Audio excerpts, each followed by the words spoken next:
తనపై విరుచుకుపడ్డ తెలంగాణ సీఎం కేసీఆర్ పై నిప్పులు చెరిగారు AP CM Chandrababu. ఉండవల్లిలో 8వ శ్వేతపత్రం విడుదల చేసిన అనంతరం కేసీఆర్ పై నిప్పులు చెరిగిన ఆయన కేసీఆర్ కు విలువలు లేవన్నారు.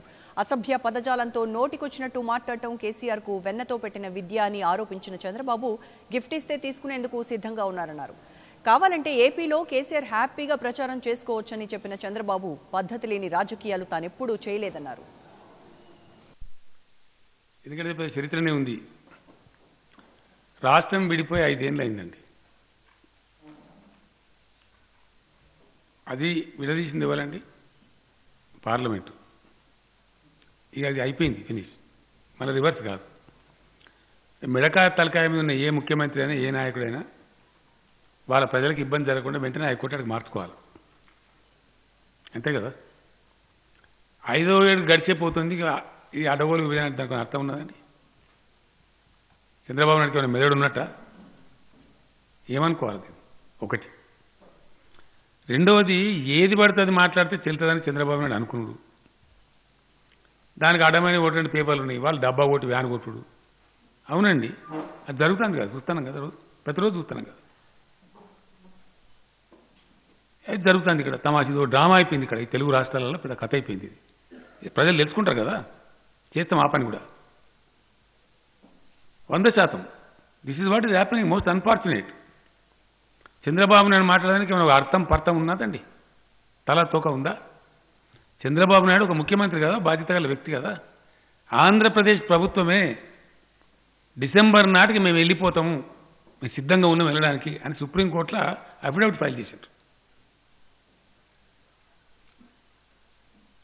మేము అఫిడవిట్ ఫైల్ చేసినాం. వీళ్ళు ఆంధ్రాకి వెళ్ళిపోవాల్సిన అవసరం లేదు, ఇక్కడనే ఉండొచ్చు, ఈ భవనంలో 2 కోర్టు జరగచ్చు, కోర్టు సపరేట్ చేయండి సరిపోతుంది మాకు అని నిలగొట్టగానే మేము ఫైల్ చేసాం.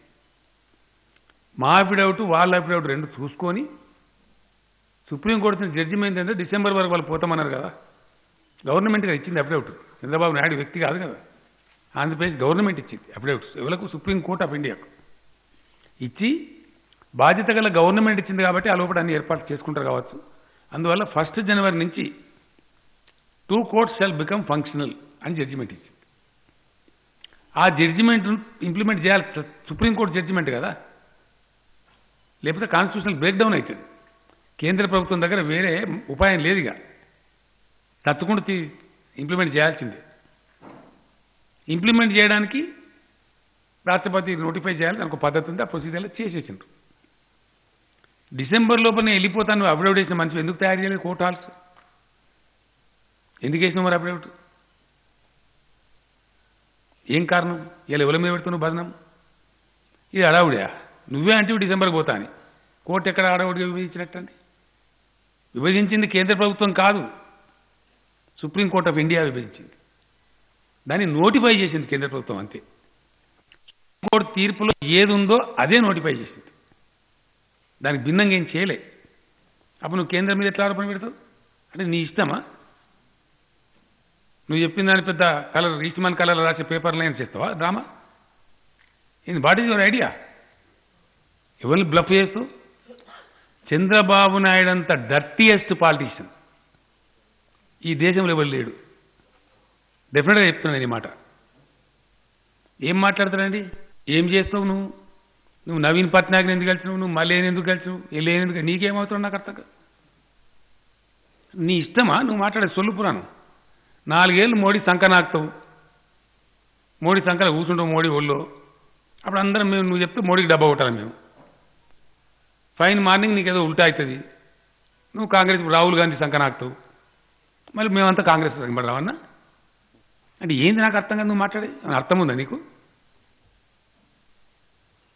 ఆంధ్రప్రదేశ్ ప్రజలు వాళ్ళకి చేతులెత్తి మొక్కాలి. ఈ డర్టీ పొలిటికల్ లీడర్ని ఎట్లా భరిస్తున్నారు వాళ్ళు. ఎన్ని పచ్చి అబద్ధాలు మాట్లాడుతున్నారండి, పచ్చి. సిగ్గు కూడా పడాల చంద్రబాబు నాయుడు అనే వ్యక్తి. కనీసం లజ్జ సిగ్గు అనేది ఉండాలి మనిషికి. ఏం మాట్లాడుతున్నాండి? ఎస్, ఈ should feel ashamed. I'm sorry.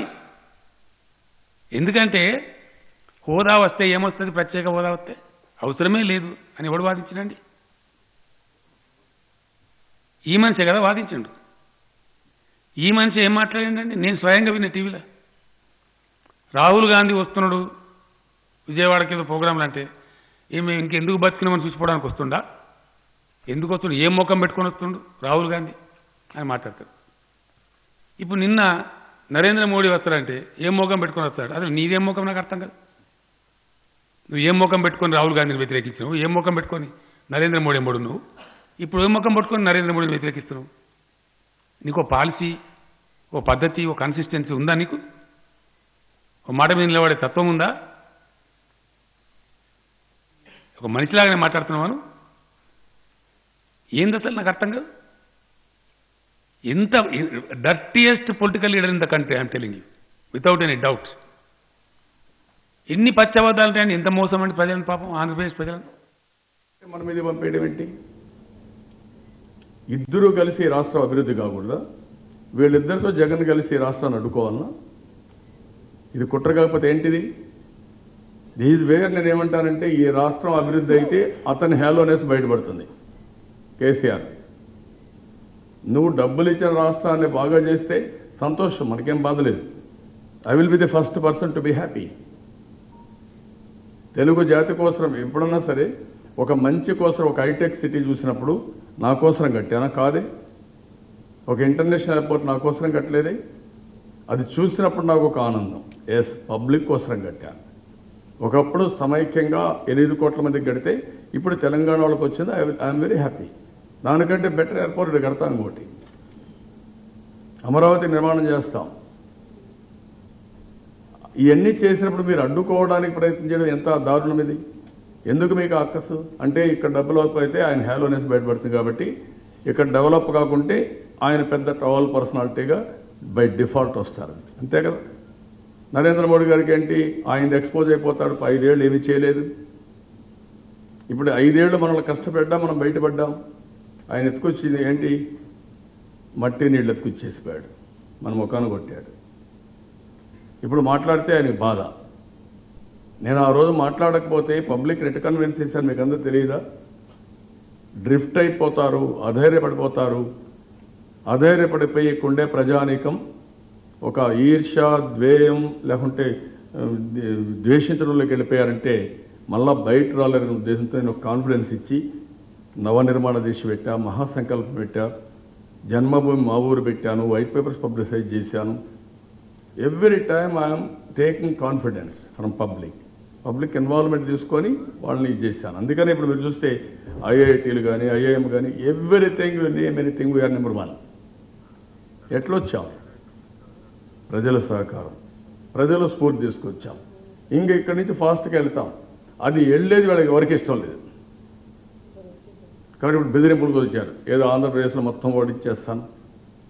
నన్ను భరించేది కష్టంగా ఉందంటే, ఈయన భరించేది చాలా ఆనందంగా ఉంది. పంపించడం మొన్న కూడా మోడీ మీరు చూస్తే ఈయనకు ఒక పెద్ద సహాయం చేశాడు మోడీ. ఆ కేసు ఉంది కదా, ఎలుగుబంటు సూర్యనారాయణ కేసులో ఉన్నాడు కదా ఈయన. ఈఎస్ఐ హాస్పిటల్ ఉన్నప్పుడు ఉన్నాడు. ఒకసారి ఆ మధ్యలో చదివాం, అది వచ్చింది, పేపర్ కూడా వచ్చింది, మీకు అందరికీ ఉన్నాయి అవన్నీ. దాన్ని తప్పించాడు ఈయన మోడీ గారి పని ఇదే కదా. నీ మీద కేసు లేకపోతే కేసు పెడతాడు, కేసు ఉంటే తప్పిస్తాడు, ఇంక బ్లాక్మెయిల్ చేస్తాడు. నువ్వు రాన దగ్గరికి నీకు ఏమి చేస్తానని. This is what is doing. ఇది హోందాతనం. ఇది సిబిఐ డైరెక్టర్ చెప్పాడు లాలూ ప్రసాద్ పని కేసు పెట్టమని పెట్టించాడని. ఇదే తప్పుడు పనులు, వీళ్ళు చేసే పనులన్నీ ఇవే. బట్ ఐఎమ్ సేయింగ్, మొన్నటి వరకు ముందేమన్నారు, ప్రత్యేక హోదా ఇవ్వాలన్నారు, ఇమ్మన్నారు. ఈయన చెప్పాడు, కవిత గారు చెప్పారు. ఆ తర్వాత మనం అవిశ్వాస తీర్మానం పెడితే దాన్ని అపోజ్ చేశారు, అక్కడ సహకరించలేదు. For more updates, please subscribe 99 TV Telugu.